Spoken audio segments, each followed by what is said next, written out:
Hello दोस्तों। आज हम लोग बात करने वाले हैं Q and T food SME IPO के बारे में। इस वीडियो में हम लोग जानेंगे कंपनी का बिजनेस क्या है, कंपनी फाइनेंशियली कैसी है और उसका भी करंट जीएमपी क्या चल रहा है। और लास्ट में जानेंगे कि इसको अप्लाई करना है या अवॉइड करना है। तो चलिए वीडियो को शुरू करते हैं।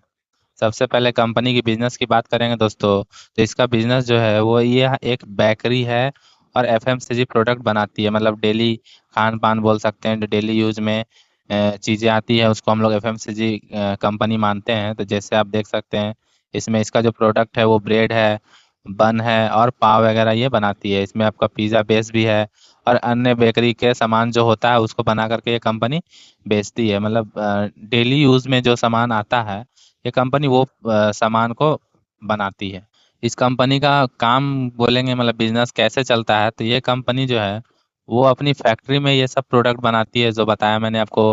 ब्रेड वगैरह, पिज़्ज़ा बेस, ये सब वो बनाती है और फिर डिस्ट्रीब्यूटर और ग्राहकों के जरिए बाजार में बेचती है। मतलब क्या है कि कोई भी कंपनी अपना बिजनेस करती है वो डायरेक्ट बाजार में नहीं आती है।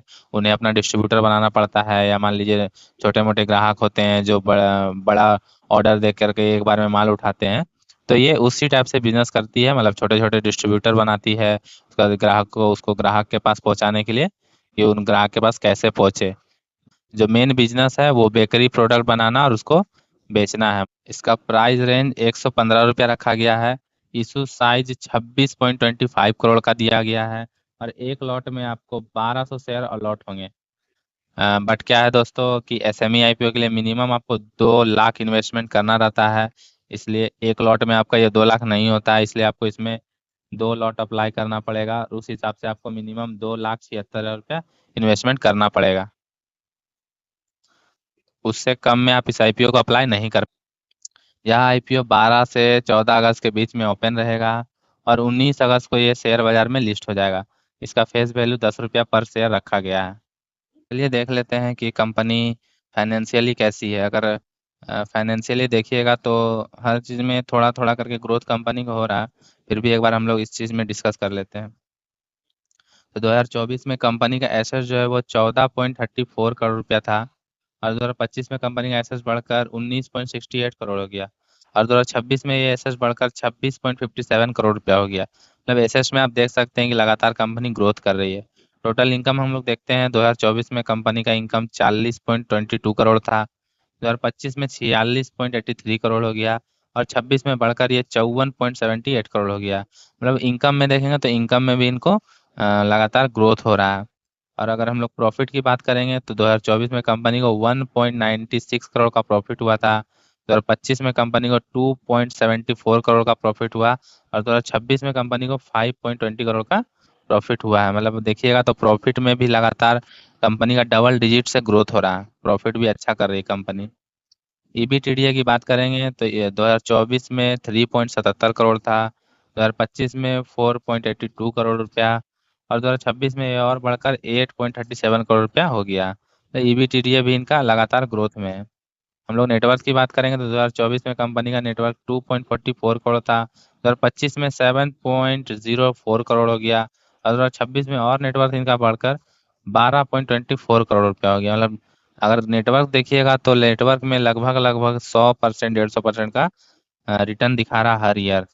और रिजर्व की बात करेंगे तो 2024 में कंपनी का रिजर्व जो है 2.34 करोड़ था, 2025 में रिजर्व थोड़ा सा घटा है, 2.24 करोड़ हुआ है, मतलब 10 लाख रुपया घटा है और 2026 में ये सीधा डबल बोलेंगे, लगभग ढाई गुना होकर के ये 7.44 करोड़ रुपया हो गया इसका रिजर्व 2026 में।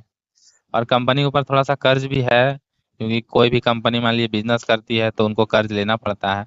बट कर्ज बहुत ज़्यादा नहीं है। पहले हम लोग डिस्कस कर लेते हैं कर्ज के बारे में। 2024 में कंपनी के ऊपर 9.84 करोड़ का कर्ज था, 2025 में 10.11 करोड़ का कर्ज है और 2026 में थोड़ा सा बढ़कर 11.05 करोड़ का कर्ज हो गया है। मतलब अगर ब्रोइंग की बात करेंगे तो बहुत ज़्यादा इनका कर्ज नहीं बढ़ रहा है। और उस मुकाबले में अगर आप देखिएगा तो 11 करोड़ अभी 2026 में इनका कर्ज है, लेकिन अभी इनके पास एसेट्स में देखिएगा तो 26 करोड़ का इनके पास एसेट्स है। तो कर्ज बहुत ज़्यादा नहीं है कंपनी के ऊपर। और कंपनी इस आईपीओ से जो पैसा जुटाएगी तो उनका जो प्लान है वो ब्रोइंग को थोड़ा बहुत कम करने का भी है और अपने बिजनेस को और भी मतलब फैलाने का बोल सकते हैं, बढ़ाने का। तो ये बिजनेस को अपना बढ़ाने के लिए और भी बड़ा करेगी, मतलब मशीन वगैरह खरीदेगी। तो इसका जीएमपी भी हम लोग देख लेते हैं दोस्तों। तो अभी के टाइम पे इसका जो जीएमपी है वह 14 से 21 रुपया पर शेयर चल रहा है। इशू प्राइस 115 रुपये इसका रखा गया है। उस हिसाब से 129 या 136 के आसपास में लिस्टिंग होने की उम्मीद है। और एक्सपेक्टेड रिटर्न देखिएगा तो 12 से 18% का बीच में आपको रिटर्न मिलने की उम्मीद। बट क्या है कि जीएमपी हमेशा ऊपर नीचे होते रहता है दोस्तों।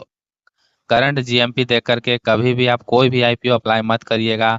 और एसएमई आईपीओ तो खास करके अप्लाई मत करिएगा, क्योंकि नॉर्मल आईपीओ से एसएमई आईपीओ में रिस्क थोड़ा ज़्यादा रहता है। मैंने आपको इस वीडियो में कंपनी का बिजनेस, कंपनी फाइनेंशियली कैसी है और उसका भी करंट जीएमपी क्या चल रहा है, ये सब कुछ मैंने आपको बता दिया है। और आप अपने हिसाब से एनालिसिस कर लीजिएगा। उसके उसके अकॉर्डिंग में आप एक डिसीजन बनाइएगा कि आप इस एसएमई आईपीओ को अप्लाई कर रहे हैं या अवॉइड कर रहे हैं। तो आप हमें कमेंट करके ज़रूर बताइएगा कि आप इस आईपीओ को अप्लाई कर रहे हैं या अवॉइड कर रहे हैं।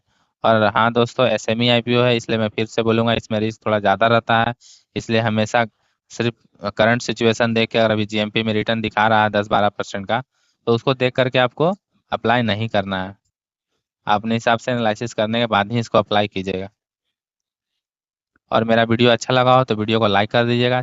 और ऐसे ही लेटेस्ट अपडेट पाने के लिए चैनल को सब्सक्राइब कर लीजिएगा। और आपको और भी कुछ जानकारी चाहिए हो तो मुझे कमेंट करिएगा, मैं आपको बता दूंगा।